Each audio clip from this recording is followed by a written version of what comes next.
আমরা পৃথিবীতে এমনভাবে জীবন ধারণ করি যেন আমরা অমর। মৃত্যু মনে হয় আসবেই না, অথচ যে মুহূর্তটা একবার চলে গেল সেটা আর ফিরিয়ে আনা কখনোই সম্ভব না। এবং মৃত্যুও চলে যাওয়া পৃথিবীর সবচেয়ে বড় ট্রাজিক সত্য। এটা ট্রাজিক সত্য কারণ এই সত্যটা সবাই জানলেও ভুলে থাকে বা ভুলে যায়। তুমি এমনভাবে সময় অপচয় করো যেন তোমার অফুরান যোগান আছে, কিন্তু ব্যাপারটা হলো কোনোদিন কাউকে যে সময়টা দিলে বা যে জন্ম দিলে সেটা হয়তো তোমার শেষ সময়। মরণশীল প্রাণীর সব ভয় তোমাদের মধ্যে, কিন্তু তোমাদের আকাঙ্ক্ষা যেন তোমরা মরবেই না। যারা বিভিন্ন আকামে ব্যস্ত থাকে অথচ ভবিষ্যতে কোনো এক সময় ভালো কাজ করবে বা 50 কিংবা 60 বছরের পর অবসরে গিয়ে সকল ভালো কাজ করার পরিকল্পনা করে, তাদেরকে ব্যাপক সমালোচনা করেছেন। কিন্তু প্রশ্ন করেন কিভাবে তারা নিশ্চিত যে 50 বছর বা 60 বছর বেঁচে থাকবে। এমন মানুষদের লজ্জা পাওয়া উচিত যে তার জীবনের সেরা সময়টাতে ভালো কাজ করতে পারে নাই, সে শেষ জীবনে গিয়ে করে ফেলবে, এটা ভাবা অহেতুক কল্পনা বিলাস নয় কি? কথা হচ্ছে যা কিছু করার আজই শুরু করতে হবে, ভবিষ্যতের জন্য ফেলে রাখার দরকার নেই। জীবনের অর্থ খুঁজে পাওয়া বা কিভাবে বাঁচতে হয় এটা শিখতে অনেক কষ্ট হয়। এমনকি জীবন ফুরিয়ে যাওয়ার আগে অনুধাবন হয় সে আসলে সেরকমই বাঁচতে পারলাম তো। অনেকে বেশি মানুষের উপর ক্ষমতাবান হওয়াকে জীবনের সফলতা মনে করে।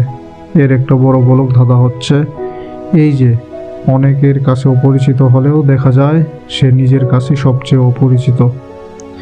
এই জন্য অনেক খ্যাতিমান লোক দিন শেষে দেখে তার নিজের জন্য সময় বরাদ্দ কত কম।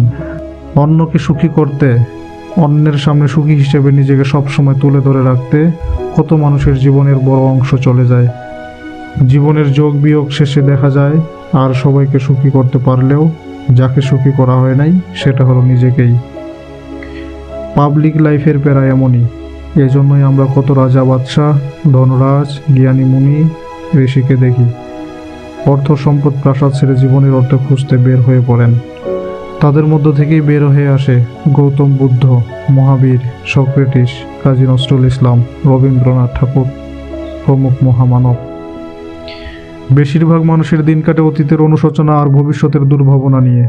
কয়জন পারে আজকের দিনটাকে শেষ দিন মনে করে পূর্ণ করে বাঁচতে? আর অনেকের দিন কাটে ভবিষ্যতের ভালো সময়ের অপেক্ষা করে। ভবিষ্যতের কাছে দাবি দেওয়া বা ভবিষ্যতের ভয় ছাড়া বর্তমানে বাঁচতে পারে কয়জন? সময়কে তুচ্ছ করে যারা অপচয় করে, অহেতুক কাজ করে বেড়ায়, তারাই আবার যখন গভীর অসুস্থতায় পড়ে বা মৃত্যুমুখে পতিত হয়, তারা ডাক্তার কবিরাজদের হাঁটুর নিচে পড়ে থাকে যেন আর কয়টা দিন বাঁচা যায়। বা কাউকে যখন মৃত্যুদণ্ড দেওয়া হয় তখন উকিল মুক্তারদের পেছনে ভাই বন্ধু আত্মীয় স্বজনদের দৌড়ানো দেখলেই বোঝা যায় একটি দিন বেঁচে থাকা কত গুরুত্বপূর্ণ, একটি দিন কত বড়।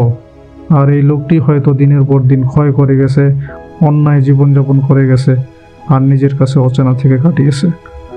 অনেক বছর বাঁচলেই কেবল বড় মানুষ হওয়া যায় না। কালো ধূসর চুল আর কুঁচকে যাওয়া চামড়া দেখে ভেবো না সে অনেক দিন বেঁচেছে। সে আসলে অনেক দিন অস্তিত্ব টিকিয়ে রেখেছে।